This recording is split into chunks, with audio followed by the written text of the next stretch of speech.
దేవుని వలన మీకు అనుగ్రహింపబడి మీలోనున్న పరిశుద్ధాత్మకు ఆలయమై ఉన్నదని మీరు ఎరుగరా.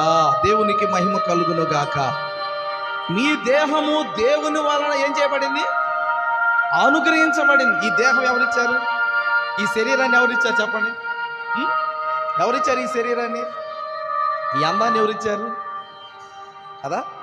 దేవుడి వాక్యం చెబుతుంది చూడండి, మీ దేహము దేవుని వలన మనకు అనుగ్రహించబడింది. ఈ దేవుడు మనకిచ్చాడు. ఈ శరీరం మీద ఇప్పుడు ఎవరికి అధికారం ఉంటుంది చెప్పండి? ఎవరికి అధికారం ఉంటుంది? దేవునికి అధికారం ఉంటుంది. ఎందుకని? ఆయన దీన్ని ఇచ్చాడు కనుక, ఆయనే మనలను కలగజేశాడు కనుక. అందుకే వాక్యం అంటుంది, మీరు మీ సొత్తు కాదు.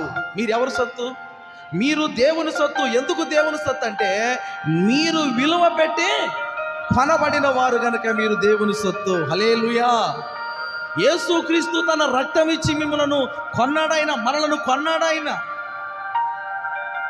ఆయన రక్తాన్ని చిందించడం ద్వారా నిన్ను నన్ను పరిశుద్ధపరిచి పవిత్రపరిచి నీ కోసం నా కోసం తన ప్రాణమును ఇచ్చుట ద్వారా మనము దేవుని సొత్తైన ప్రజలుగా మార్చబడ్డాం. హల్లెలూయా.